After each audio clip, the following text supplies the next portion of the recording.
Hello viewers, আমি Rupanandi. Welcome back to my channel. দুদিন ধরে শর্ট ভিডিও একদম দেওয়া হচ্ছে না, ব্লগ তো দেওয়াই হয় না, কারণ 3 দিনের জন্য গিয়েছিলাম একটু ঘুরতে। প্রায় 6-7 বছর পর আবার বেরিয়ে পড়েছি ঘুরতে, কারণ সেই বিয়ের প্রথম দিকে একবার দুবার গেছিলাম, আর যাওয়া হয়নি কারণ ছেলে হয়েছিল, ও খুব ছোট ছিল। ওর খাওয়া দাওয়ার প্রবলেমের জন্যই বাইরে বেরোনো হয় না দূরে কোথাও। তো এখনও একটু হাতে করে নিজে নিজে খাওয়া শিখে গেছে, বাইরের খাবার খেতে পারে। সেই জন্য হঠাৎ করেই ননদরা যাচ্ছিল দীঘা, তাই দীঘা যাওয়ার উদ্দেশ্যে আমরাও চলে এসেছি ওদের সাথে। যাই হোক, দীঘাও এর আগেও বিয়ের পর গেছি, কিন্তু এখন যেহেতু জগন্নাথ মন্দির হয়েছে সেটা দেখারই খুব ইচ্ছা, সেজন্য আবারও।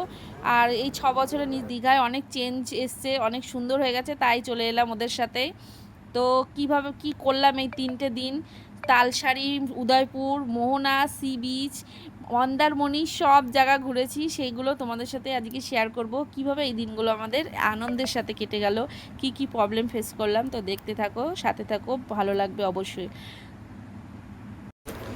আমরা বাড়ির থেকে বেরিয়েছিলাম 23/6/2025, মানে 23 তারিখ ছিল।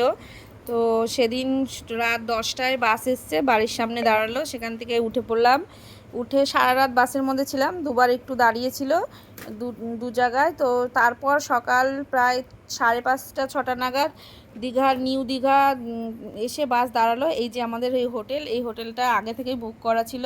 তো সি বিচ থেকে অনেকটাই দূর, প্রায় 15-20 মিনিটের রাস্তা। তারপর এখানে এসে, যেহেতু হোটেল অত সকালে পরিষ্কার হয়নি, তার জন্য বাইরে আমাদের ওয়েট করতে হয়েছিল প্রায় 1-1.5 ঘন্টা। সারা রাত বাসের মধ্যে ছিলাম, ভীষণ অস্বস্তি, ইরিটেটিং হচ্ছিল। তো অনেক কষ্ট করে ওয়েট করার পর লাস্টে আমরা রুম পেলাম। গিয়ে তাড়াহুড়ো করে আগে ফ্রেশ হয়ে নিলাম। তারপর আমরা যেই বাসে করে এসেছিলাম তাদের সাথে আমাদের কন্ট্যাক্ট ছিল, ভাড়া আর খাওয়া দাওয়া সব একই টাকার মধ্যে ওদেরকে দিয়ে দেওয়া হয়েছিল, খাওয়া দাওয়ার দায়িত্ব সব ওদের। এবার মোট 1300 টাকা করে আমাদের মাথা পিছু নিয়েছিল, ছোট বাচ্চাদেরও ভাড়া দিতে হয়েছে। তো যেহেতু তাদের কন্ট্রাক্টে এসেছি, তাই সকালে টিফিনটাও সেই বাসওয়ালারাই আমাদের দিয়েছে।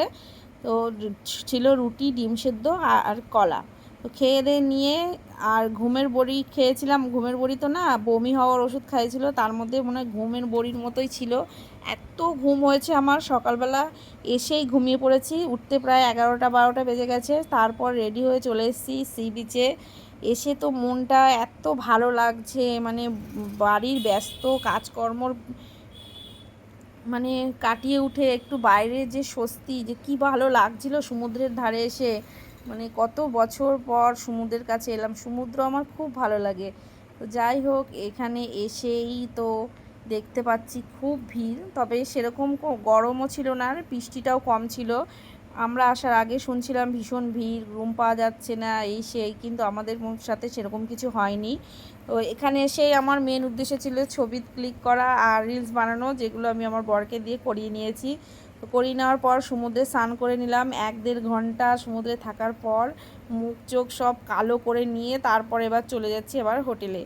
ওখানে গিয়ে ফ্রেশ হয়ে তারপরে রেডি হয়ে আবার আমাদের হোটেলের পরেই 2-3টে হোটেল বাদে আর এক জায়গায় আমাদের খাবারের ব্যবস্থা করা হয়েছে, কারণ ওখানেও আমাদের বাসের কিছু যাত্রী ছিল, যেটা নন এসি রুম, মানে একটু মানে সবাই একসাথে এক ঘরের মধ্যে ছিল, কিন্তু আমরা আলাদা হোটেল নিয়েছিলাম, যার যার পার্সোনাল রুম ছিল সেখানে এসি রুম। তো ঠিক আছে, যে ওখানে থাকার পর ওই ফ্রেশ হয়ে দুপুরবেলা চলে এলাম সেই যেখানে খাবার ব্যবস্থা হয়েছে সেখানে। তো দুপুরে আমাদের খাবারের মেনুতে ছিল ভাত, আলুর চিপস, ডাল আর মাছের ঝোল।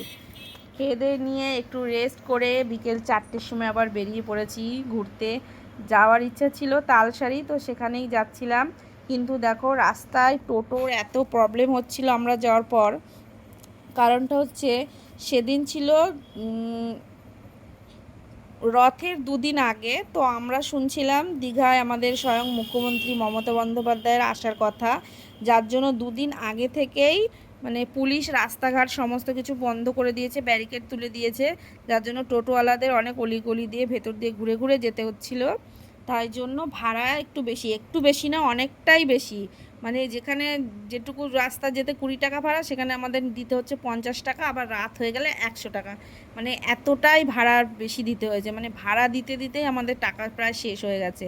তারপরে অনেক কষ্ট করে এই ভাড়া দিয়ে বেশি ভাড়া দিয়ে তালসারি চলে এলাম। এসে দেখি এই যে জিপ গাড়ি, ছেলে তো ওঠার জন্য বায়না করছিল, আর একটা কথা বলে রাখি, এখানে এত জিনিসের দাম, মানে আমাদের শান্তিপুরে যে সামান্য যে জিনিসটা 10 টাকা, এখানে সে জিনিসটা 50 টাকা।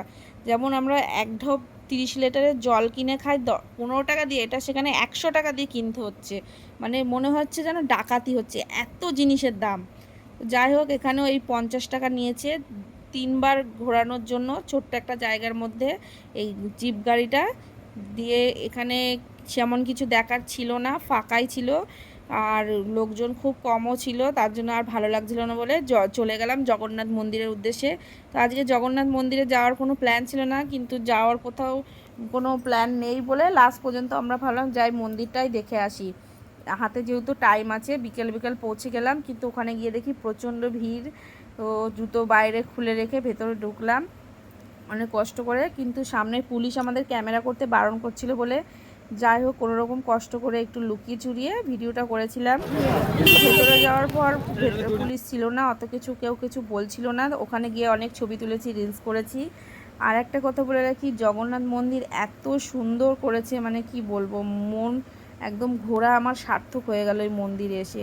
খুব সুন্দর মন্দির করেছে, চারিদিকটা ঘুরলাম ফিরলাম, দেখলাম, ভিডিও করলাম। আর ঘুরতেই মনে হয় আমাদের প্রায় 1 থেকে 1.5 ঘন্টা টাইম লেগে গেল, এত সুন্দর মন্দির। ওখানে একটু বসলাম, তারপর ঘুরে ঠুরে নিয়ে প্রায় সন্ধে হয়ে এলো, তখন আমরা চলে গেলাম আবার হোটেলের উদ্দেশ্যে, কারণ ওখানে একটু রেস্ট নিয়ে তারপর আমরা আবার বাইরে মার্কেটের দিকে যাওয়ার প্ল্যান করেছিলাম। দেখতেই পাচ্ছ কত সুন্দর ভিউ। কিন্তু দীঘায় তোমরা যারা যাচ্ছ এই সময় গিয়ে আমরা খুবই ঠকেছি, কারণ একেতেই তো অম্বুবাচী উপলক্ষে মন্দিরের গেট বন্ধ ছিল, ঠাকুরের দর্শন আমরা পাইনি। যাই হোক মন্দিরটায় যেতে পেরেছি, এটাও অনেক, কিন্তু ঠাকুর দেখার খুব ইচ্ছা ছিল, দর্শন পেলাম না, একটু মন খারাপ হলো। তারপরে মেন কথা, তারপরে গাড়ি ভাড়া, জিনিসের এত দাম, আমি তো আশ্চর্য হয়ে যাচ্ছি যে এত দাম জিনিসের।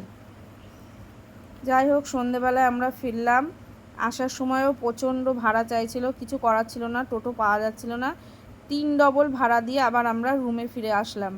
এখানে এসে সন্ধেবেলা সকালবেলার কিছু টিফিন আমাদের থেকে গিয়েছিল, সেগুলোই আমরা আবার খাচ্ছিলাম।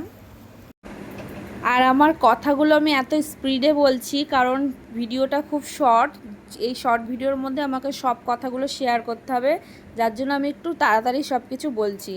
তো যাই হোক আমরা রুম থেকে আবার একটু ফ্রেশ হয়ে তারপরে আর ড্রেস চেঞ্জ করিনি, ওই ড্রেসেই চলে এসেছিলাম মার্কেটে। সি বিচের পাশেই সমুদ্রের ধারে একটা সুন্দর মার্কেট আছে, যেখানে সমস্ত কিছু বিক্রি হয়।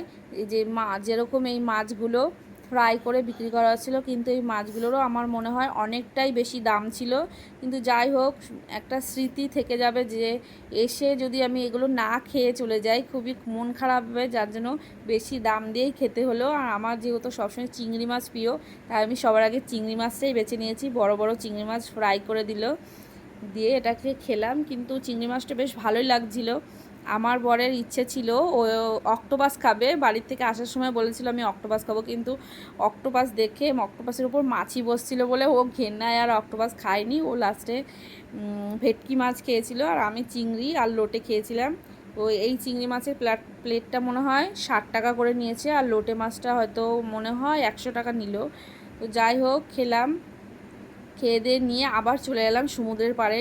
সমুদ্রের এত সুন্দর ঠান্ডা হাওয়া আর সমুদ্রে যে স্রোত দেখতে বসে বসে এত ভালো লাগছিলো। ওখানে বসে আমরা একটু চাটা খেলাম, একটু রেস্ট নিলাম, নিয়ে আমাদের কিছু কেনাকাটাও ছিল, তার আগে সেগুলো আমরা সেরে নিয়েছি।